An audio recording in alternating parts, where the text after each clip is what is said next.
नमस्कार मित्रों, आप सबका स्वागत है सूजसी बुलेटिन के आज के इस अंक में।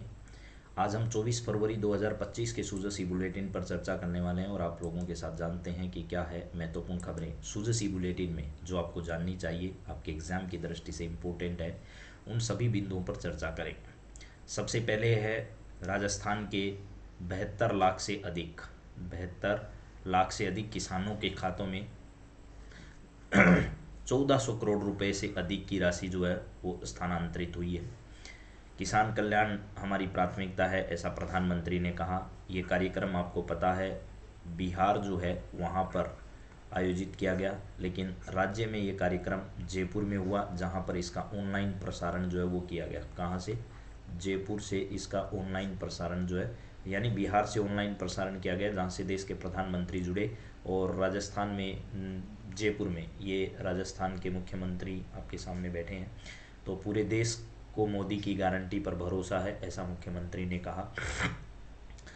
भागलपुर बिहार जो है यहाँ पर ये कार्यक्रम आयोजित किया गया। राज्य स्तरीय किसान समारोह जयपुर के दुर्गापुरा में आयोजित किया गया। कहाँ पर? दुर्गापुरा, जयपुर के अंदर ये कार्यक्रम जो है वो आयोजित हुआ। यहाँ पर अगर बातचीत की जाए तो प्रधानमंत्री मोदी ने किसान कल्याण केंद्र सरकार की प्राथमिकता बताई है। किसानों को अच्छा बीज मिले, सस्ती और पर्याप्त खाद मिले, सिंचाई की सुविधा हो, पशुओं को बीमारी में रख रखाव हो और आपदा के समय नुकसान से सुरक्षा के लिए तथा किसानों की आय बढ़ाने के लिए केंद्र सरकार हर स्तर पर क्या कर रही है? काम कर रही है।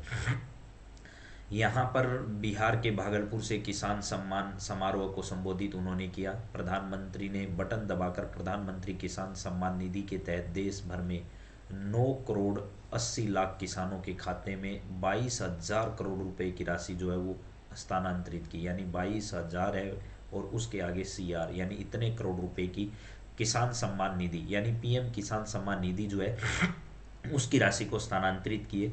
और ये योजना पिछले 6 वर्ष से शुरू है। अब तक लगभग 3,70,000 करोड़ रुपए सीधे किसानों के खातों में जो है वो स्थानांतरित किए जा चुके हैं। हमारी सरकार के द्वारा PM फसल बीमा योजना भी शुरू की गई है, जिससे आपदा के समय किसानों को बीमा क्लेम वितरित किया गया। साथ ही लखपति दीदी योजना के तहत अब 1.25 करोड़ लखपति दीदी बन चुकी है। प्रधानमंत्री मोदी ने कहा कि देश में दुग्ध उत्पादन भी 14 करोड़ टन से बढ़कर 24 करोड़ टन हो गया। वर्तमान में दुग्ध उत्पादन में भारत विश्व में प्रथम स्थान पर है। तो दुग्ध उत्पादन में भारत का कौन सा स्थान है, ये सवाल भी अच्छा है, इम्पोर्टेंट है, याद रखिएगा। दुग्ध उत्पादन में भारत का जो है वो प्रथम स्थान है। और दुग्ध उत्पादन जो है वो कितना हो रहा है, तो पहले जो है वो 14 करोड़ टन होता था, अब देश भर में 24 करोड़ टन दूध का उत्पादन जो किया जाता है।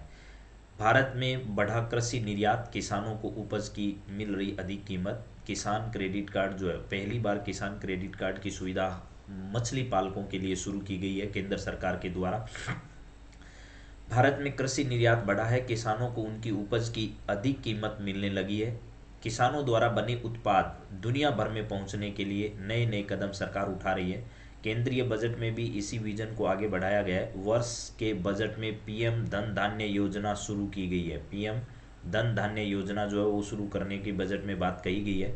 और इसके तहत 100 कम फसल उत्पादन वाले जो जिले हैं उनमें विशेष अभियान चलाया जाएगा, जिससे वहाँ खेती को बढ़ावा मिले। यानी देश में 100 ऐसे जिले जहाँ पर फसल का उत्पादन बहुत कम होता है, ऐसे 100 जिलों में PM धन धान्य योजना शुरू की गई है।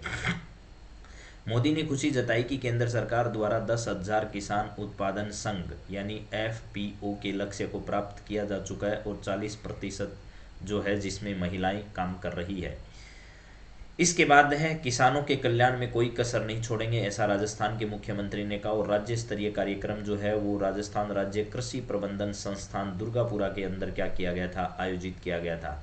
यहाँ पर किसानों पशुपालकों के कल्याण के लिए समर्पित सरकार की बात कही गई और यहाँ कहा कि किसान कल्याण और उत्थान के संकल्प को पूरा करने में हम कोई कसर नहीं छोड़ेंगे। और राजस्थान में 1,400 करोड़ से अधिक की राशि की 19वीं किस्त जो है वो किसानों के खातों में स्थानांतरित की गई। प्रधानमंत्री किसानों को खुशहाल बनाने के संकल्प और समर्पण की एक मिसाल है और देश को प्रधानमंत्री की गारंटी पर पूरा भरोसा है, ऐसा राजस्थान के मुख्यमंत्री के द्वारा कहा गया। अगली बातचीत अगर की जाए तो यहाँ है किसानों के सशक्तिकरण के लिए बजट में अहम घोषणाएं की। मुख्यमंत्री श्री भजनलाल शर्मा ने कहा ये किसान सम्मान समारोह जो जयपुर में आयोजित किया गया 24 फरवरी को, कब, 24 फरवरी को ये किसान समारोह है, ये राजस्थान राज्य कृषि प्रबंधन संस्थान दुर्गापुरा के अंदर आयोजित किया गया। और यहाँ पर किसानों को जो है वो विभिन्न प्रकार की सम्मान निधि से जो है वो सम्मानित किया गया था, ऐसा आपको समझना है। यहाँ पर 18,000 रुपये जो है इसके तहत बैंक खाते में ट्रांसफ़र किए गए थे। तो यहाँ आप लोग देख सकते हैं किसान सम्मान निधि योजना से 70 लाख से अधिक किसानों को इसका लाभ जो है वो मिला है। यहाँ पर अगर बातचीत की जाए तो राजस्थान में भी किसान सम्मान निधि योजना जो है वो पहले केंद्र सरकार के द्वारा 6,000 रुपये दिए जाते हैं। राजस्थान सरकार ने उसको बढ़ाकर पिछले बजट में 8,000 रुपये किए और अब की बार का जो बजट है उसमें उसको बढ़ाकर 9,000 रुपये कर दिए हैं। तो उम्मीद है कि आप सब लोगों को ये बात समझ आ ही रही होगी, इसमें कोई दिक्कत नहीं है। और अगर बातचीत की जाए बजट में किसानों को संबल देने के लिए क्या प्रावधान किए गए, तो भजनलाल शर्मा जी ने कहा कि बजट में करीब 34,000 सौर संयंत्रों की स्थापना के लिए वित्तीय सहायता, ड्रिप व फुहारा सिंचाई के लिए अनुदान प्रावधान किए गए, 25,000 फॉर्म पौंड बनाए जाएंगे, 10,000 डिगियाँ खेतों में बनाई जाएगी, 50,000 सोलर पंप संयंत्र और 20,000 किलोमीटर सिंचाई पाइपलाइनों के लिए 900 करोड़ रुपए का अनुदान के प्रावधान बजट में किए गए हैं। और इसके माध्यम से 4 लाख किसान जो है वो लाभान्वित होंगे। श्री अन्न जो है वो बाजरा के उत्पादन में राजस्थान प्रथम स्थान है, आप लोग ये बात तो बहुत पहले से ही जानते हैं। राजस्थान श्री अन्न यानी बाजरे के उत्पादन में देश भर में पहले स्थान पर है। प्रधानमंत्री के प्रयासों से इसके उत्पादन में किसानों को बहुत फायदा मिल रहा है। राज्य सरकार द्वारा प्रदेश में मिड डे मील कार्यक्रम तथा माहबाड़ी केंद्रों पर पायलट आधार पर श्री अन्न आधारित उत्पाद तथा हर जिले में मिलेट्स उत्पाद आउटलेट्स खोले जाएंगे, यानी मिलेट्स के उत्पाद जो है वो बेचने के लिए आउटलेट्स लगाए जाएंगे। उन्होंने कहा कि किसानों के लिए अगले वित्त वर्ष में ग्लोबल राजस्थान एग्रीटेक मीट जो है इसका आयोजन किया जाएगा। इस बार जो है वो इन्वेस्टमेंट समिट आयोजित किया गया, वैसे ही अगली बार ग्लोबल राजस्थान एग्रीटेक समिट आयोजित की जाएगी। और 2.5 लाख गोपालक परिवारों को ब्याज मुक्त ऋण दिया जाएगा। आगामी 2 वर्ष में शेष रहे 2,500 से अधिक ग्राम पंचायत मुख्यालयों पर GSS के साथ ही 8 नए जिलों में KVSS की क्या की जाएगी, स्थापना की जाएगी। पावर ग्रिड के लिए भी स्थापना की जाएगी, ऐसा राजस्थान के मुख्यमंत्री का कहना है। तो उम्मीद करता हूँ कि आपको ये सारी बात जो है वो मेरे हिसाब से समझ आ ही रही होगी। चलिए अगली बातचीत करते हैं। यहाँ पर हमारा अगला बिंदु है मुख्यमंत्री भजनलाल शर्मा ने कृषि कल्याण की विभिन्न योजनाओं के तहत किसानों को चेक वितरित जो है वो इसके माध्यम से किए। और इससे पहले मुख्यमंत्री ने जो है वो फीता काटकर वहाँ पर लगी प्रदर्शनी का भी अवलोकन किया। कृषि संबंधी विभिन्न विभागों द्वारा लगाई गई स्टॉल और प्रदर्शनी का भी मूल्यांकन उन्होंने किया। इसके बाद में जो है वो कृषि मंत्री श्री किरोड़ी लाल जी मीणा, सहकारिता राज्य मंत्री गौतम कुमार दत्त और सांसद श्री मंजू शर्मा, सचिव सहकारिता श्रीमती मंजू राजपाल, सचिव श्री कृषि राजन, ये सब जो है वो यहाँ पर क्या रहे, उपस्थित रहे। तो 2023 का जो वर्ष था वो भी आपको याद होना चाहिए, मिलेट्स वर्ष के रूप में क्या किया गया था, मनाया गया था। अभी मैंने 2-3 दिन पहले एक सवाल बताया था आपको, 2025 का जो वर्ष है उस वर्ष को किस के रूप में मनाया जा रहा है ये भी आपको बताना है। राजस्थान के युवाओं के लिए राजस्थान रोजगार नीति सरकार लेकर आ रही है। 1.25 लाख राजकीय पदों पर भर्ती होगी। निजी क्षेत्र में 1.50 लाख और विवेकानंद रोजगार सहायता कोष की स्थापना की जाएगी। विश्वकर्मा युवा उद्यमी प्रोत्साहन योजना चलाई जाएगी। 50,000 युवाओं को कौशल प्रशिक्षण जो है वो इसके माध्यम से दिया जाएगा। बजट 2025 में सरकार ने विवेकानंद रोजगार सहायता केंद्र जो है उसके लिए 500 करोड़ रुपए की राशि जो है वो बजट में देने का ऐलान किया है। यहाँ लिखा हुआ है कि रोजगार नीति तो 2025 में लाई जाएगी, इसके तहत 500 करोड़ रुपए खर्च करके विवेकानंद रोजगार सहायता केंद्र चलाए जाएंगे। 4 लाख सरकारी नौकरियों के वादे को पूरा करने की दिशा में आगामी वर्ष में 1.25 लाख पदों पर सरकारी भर्तियां की जाएगी। निजी क्षेत्र में भी आगामी वर्ष में 1.5 लाख युवाओं को रोजगार उपलब्ध जो है वो करवाया जाएगा। इसके बाद में अगर बातचीत की जाए तो यहाँ पर मुख्यमंत्री ने कहा, यही बात जो मैंने ऊपर पढ़ी है वही लिखी है कि राजस्थान रोजगार नीति 2025 500 करोड़ रुपए से स्वामी विवेकानंद रोजगार सहायता कोष जो है वो बनाया जाएगा। इस सहायता कोष के माध्यम से रोजगार व प्रशिक्षण काउंसलिंग की व्यवस्था होगी, इंटर्नशिप कार्यक्रम चलाए जाएंगे, एम्प्लॉयर लिंकेज की व्यवस्था होगी, यानी रोजगार लेने वाला और रोजगार देने वालों को एक जगह जो है वो स्थान उपलब्ध कराया जाएगा, रोजगार शिविरों का आयोजन किया जाएगा, एग्जामिनेशन सेंटर्स की क्या की जाएगी, स्थापना की जाएगी, ऐसा इनका कहना है। तो ये जो रोजगार मेले हैं, इन रोजगार मेलों के माध्यम से सरकार जो है वो युवाओं को रोजगार उपलब्ध कराने के लिए प्रयास करेगी। इसके अलावा यहाँ पर बातचीत की जाए तो यहाँ लिखा हुआ है 5,000 से अधिक स्टार्टअप के लिए माध्यम से नई पीढ़ी में जेन जी अपनी नवीन दृष्टिकोण का उपयोग प्रदेश के विकास में कर रोजगार के अवसर सर्जित कर रही है।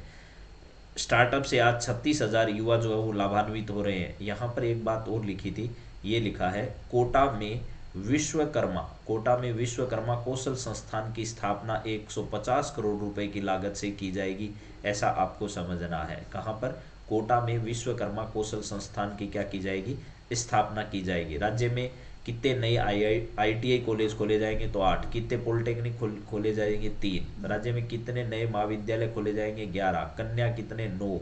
कृषि कितने, 3। इस प्रकार के महाविद्यालयों की स्थापना की जाएगी। 15,000 विद्यालयों में CCTV कैमरों की स्थापना की जाएगी। 5,000 से अधिक आबादी वाले ग्राम पंचायतों में ओपन जिम व खेल मैदान खोले जाएंगे। पर्यटन को बढ़ावा दिया जाएगा। द्रोणाचार्य पुरस्कार के विजेता जो है, जिनको भूमि आवंटित अब तक नहीं की जाती थी सरकार के द्वारा, वो की जाएगी। तो ये सब राजस्थान में नशा मुक्त राजस्थान के संकल्प को पूरा करते हुए समस्त महाविद्यालयों चरणबद्ध रूप से नई किरण नशा मुक्ति केंद्र जो है वो स्थापना किए जाएंगे। इसके अलावा जयपुर, जोधपुर और उदयपुर में वैदिक गुरुकुल और वैदिक पर्यटन केंद्र जो है इनकी क्या की जाएगी, स्थापना की जाएगी। नए उद्यमियों को 2 करोड़ रुपए तक का ऋण जो है वो सरकार को के द्वारा उपलब्ध कराया जाएगा, जिससे 25,000 महिलाएं, अनुसूचित जाति जनजाति उद्यमियों को लाभ इससे मिलेगा। और विश्वकर्मा युवा उद्यमी प्रोत्साहन योजना जो है इसको क्या किया जाएगा, आरंभ किया जाएगा। विश्वकर्मा युवा उद्यमी प्रोत्साहन योजना शुरू की जाएगी, ऐसा भी आपको ध्यान रखना है। इस योजना के तहत 2 करोड़ रुपए के ऋण पर 8% के साथ ही 5 लाख रुपए तक की मार्जिन मनी उपलब्ध कराई जाएगी। दिया कुमारी जी ने जो बजट में घोषणाएं की थी, वो बजट की घोषणाएं धीरे धीरे करके जो है वो आप सब लोगों के सामने जो है एक एक विभाग से जुड़ी योजनाएं रोज प्रस्तुत की जाती है। इसके बाद में सेवार्थ कटिबद्धता, क्या है सेवार्थ कटिबद्धता? राजस्थान पुलिस के द्वारा पदक वितरण जो समारोह आयोजित किया गया उसके रिगार्डिंग है। उत्कृष्ट कार्य करने वाले पुलिस अधिकारियों को सम्मानित किया गया। ये कार्यक्रम राजस्थान पुलिस अकादमी में आयोजित हुआ, जिसमें राजस्थान पुलिस अलंकरण समारोह आयोजित किया गया। और अगर बात करें राजस्थान पुलिस महानिदेशक की, तो वो हैं उत्कल रंजन साहू। कौन है? राजस्थान पुलिस विभाग के जो मुखिया हैं वो है उत्कल रंजन साहू ने पुलिस अधिकारियों व कार्मिकों को केंद्रीय गृह मंत्री पदक, DGP डिस्क, अति उत्कृष्ट सेवा पदक और उत्कृष्ट सेवा पदक जो है ये प्रदान किए और उनको क्या किया, सम्मानित किया। इस अवसर पर श्री साहू ने सम्मानित होने वाले पुलिस अधिकारियों व कर्मियों को बधाई दी और शुभकामनाएं देते हुए कहा कि आप सभी आने वाले समय में और अधिक जोश और ऊर्जा के साथ क्या करेंगे, काम करेंगे। केंद्रीय गृह मंत्री पदक से कितने लोग सम्मानित हुए? 8 पुलिस अधिकारियों को इसमें सम्मानित किया गया, जिसको गृह मंत्री पदक जो है वो प्रदान किए गए, जिसमें गौरव यादव, पुलिस उपायुक्त अमित कुमार, सहायक पुलिस उपायुक्त गुमाना राम, पूर्व पुलिस निरीक्षक अमित सिहाग मरणोपरांत उनको दिया गया, पुलिस निरीक्षक संजन कंवर, पूनम चौधरी, सहायक पुलिस निरीक्षक मदनलाल मीणा, हेड कांस्टेबल पूषाराम शामिल है। मरणोपरांत गृह मंत्री पदक से भी इनको क्या किया गया, सम्मानित। अमित सिहाग की पत्नी संतोष चौधरी ने सम्मान जो है वो क्या किया, प्राप्त किया। फिर उसके अलावा DGP डिस्क जो है से पुलिस अधिकारियों को इसमें सम्मानित किया गया। 11 पुलिस अधिकारी अति उत्कृष्ट सेवा पदक से भी क्या किए गए, सम्मानित किए गए। अतिरिक्त उत्कृष्ट सेवा पदक जो है ये भी कई पुलिस अधिकारियों को दिए गए। इसके अलावा 6 पुलिस अधिकारियों को उत्कृष्ट सेवा पदक जो है इससे भी सम्मानित किया गया। अंग्रेजी माध्यम के विद्यालय विद्यार्थियों के हित को ध्यान में रखकर निर्णय होगा। यानी श्री मदन दिलावर ने कहा कि राज्य विधानसभा में आश्वस्त किया कि प्रदेश के महात्मा गांधी अंग्रेजी माध्यम विद्यालयों में संचालन के संबंध में उचित निर्णय लेकर विद्यार्थियों के हित में कार्रवाई की जाएगी।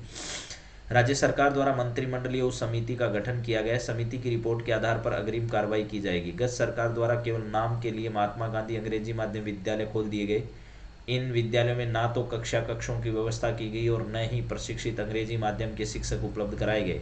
मंत्रिमंडलीय उप समिति की बैठक आयोजित की जा रही है। शीघ्र ही इस दिशा में उचित निर्णय लेकर विद्यार्थियों के हित में जो भी कार्रवाई होगी, यानी इन विद्यालयों को वापस हिंदी मीडियम में ट्रांसफर करना है या क्या करना है, इनकी नई व्यवस्था क्या होगी, इसको लेकर के फैसला करेगी, ये शिक्षा मंत्री मदन दिलावर ने कहा है।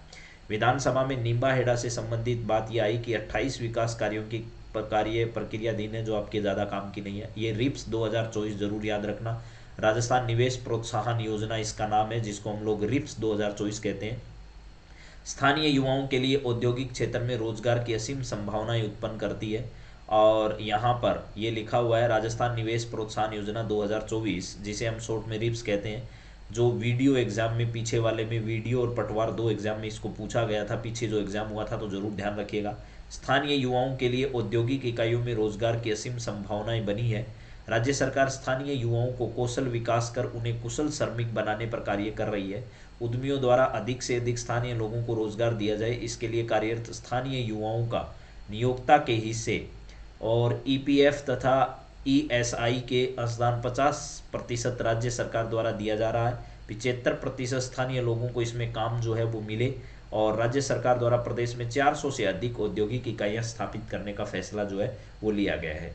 तो ये है रिप्स 2024 क्या है, राजस्थान रोजगार प्रोत्साहन या राजस्थान निवेश प्रोत्साहन योजना 2024 है। इसके तहत निवेश करने वाले लोगों के साथ साथ रोजगार जो है इसको बढ़ावा दिया जा रहा है। और रोजगार के क्षेत्र में भी ये कहा जा रहा है कि स्थानीय युवाओं के लिए जो औद्योगिक इकाइयां लग रही है उनमें रोजगार की असीम संभावनाएं उत्पन्न और ज्यादातर 50% से अधिक स्थानीय स्तर के लोगों को इसमें क्या किया जाए, रोजगार दिया जाए। 75% स्थानीय लोगों को इसमें काम पर रखने के लिए नियोक्ता के हिस्से का अंशदान का 100% पुनर्भरण राज्य सरकार करेगी। अगर कोई इकाई 75% स्थानीय लोगों को रोजगार दे रही है तो उसके 100% रोजगार जो है उसके लिए पैसा सरकार देगी, ऐसा इन्होंने कहा है। इसके बाद इधर एक एडवर्टाइजमेंट है जिसमें भी बहुत अच्छी बात है। गिव अप अभियान क्या है, आप लोगों ने पढ़ा होगा कि राष्ट्रीय खाद्य सुरक्षा अभियान चलाया जा रहा है, जिसमें मुफ्त में अनाज जो है वो सरकार के द्वारा दिया जाता है। ये जो है वो बीपीएल परिवारों के लिए आता है। कुछ ऐसे परिवार हैं जो बीपीएल कैटेगरी से बाहर हो जाते हैं, लेकिन उसके बावजूद भी वो लाभ लेते रहते हैं। तो अब सरकार ने एक अभियान चलाया है कि जो अपनी इन बीपीएल कैटेगरी से बाहर आ गए हैं वो अपनी जो है वो इस एनएफएसए में अपनी सेवाएं जो है वो क्या कर दे, अपने आप को अपात्र घोषित करते हुए इसका लाभ छोड़ दे, ताकि अन्य लोगों को इसका लाभ जो है वो मिल सके। इसके लिए सरकार आवेदन प्रक्रिया पहले उनके नाम हटाने के लिए चलाई, अब जो पात्र परिवार हैं वो अपना आवेदन कर सकते हैं। इसके लिए भी सरकार ने क्या किया है, अभियान चलाया है। तो मेरे हिसाब से ये सारी बातें आपको समझ आई है। एक बार फिर बता देता हूँ, रिप्स 2024 क्या है, तो राजस्थान निवेश प्रोत्साहन योजना 2024 है। स्थानीय लोगों के लिए औद्योगिक इकाइयों में रोजगार के असीम संभावना उत्पन्न करने वाली योजना है। अंग्रेजी माध्यम स्कूलों के बारे में कहा गया शिक्षा मंत्री द्वारा कि इसका भविष्य के मंत्रिमंडलीय उप समिति द्वारा किया जाएगा। अभी राजस्थान पुलिस के कई अधिकारियों को जो है वो सम्मानित किया गया, जिसमें उत्कृष्ट कार्य करने वाले लोगों को जो है वो केंद्रीय गृह मंत्री पदक, डीजीपी डिस्क और अति उत्कृष्ट सेवा पदक और इसके अलावा उत्कृष्ट सेवा पदक से सम्मानित किया गया। यहाँ पर बात करें तो राज्य में विश्वकर्मा युवा उद्यमी प्रोत्साहन योजना जो है वो चलाई जाएगी। इसके बाद में अगर बातचीत की जाए तो कोटा में विश्वकर्मा कौशल संस्थान की स्थापना 150 करोड़ रुपए की राशि से होगी। जयपुर, जोधपुर और उदयपुर में वैदिक गुरुकुल और वैदिक पर्यटन केंद्र की स्थापना की जाएगी। द्रोणाचार्य पुरस्कार विजेताओं को भूमि आवंटित की जाएगी। राज्य के अंदर जो है वो 15,000 विद्यालयों में सीसीटीवी कैमरे लगाए जाएंगे। ये सारी व्यवस्थाएं जो है वो की गई है। राजस्थान में नवीन रोजगार नीति कब लाई जाएगी, 2025 की। इसके अलावा स्वामी विवेकानंद रोजगार सहायता केंद्र के लिए कितनी राशि बजट में दी गई है, 500 करोड़ रुपए की राशि दी गई है इसके लिए। अब बात करें कृषि से जुड़ी हुई, तो आपको पता होगा 24 तारीख को जो है वो किसान सम्मेलन का आयोजन किया गया। केंद्रीय कार्यक्रम जो वो बिहार के भागलपुर में आयोजित हुआ, लेकिन पूरे देश भर में उसका प्रसारण हुआ। किसानों के खाते में राशि को ट्रांसफर किया और राजस्थान के किसानों के खाते में 19वीं किस्त जो है वो जमा हो गई। और किसान सम्मान निधि की राशि राज्य सरकार ने 8,000 से बढ़ाकर 9,000 कर दी गई है। श्री अन्न यानी बाजरा के उत्पादन में देश में राजस्थान का प्रथम स्थान है, ये बात हम लोग सब जानते हैं। इसके बाद अगली बातचीत करें तो भारत विश्व में प्रथम स्थान रखता है किसमें, दुग्ध उत्पादन के अंदर। ये बात भी आपको ध्यान रखनी है। और पीएम फसल बीमा योजना के तहत बीमा कंपनियों के द्वारा बीमा क्लेम जो है वो उपलब्ध कराया जाता है।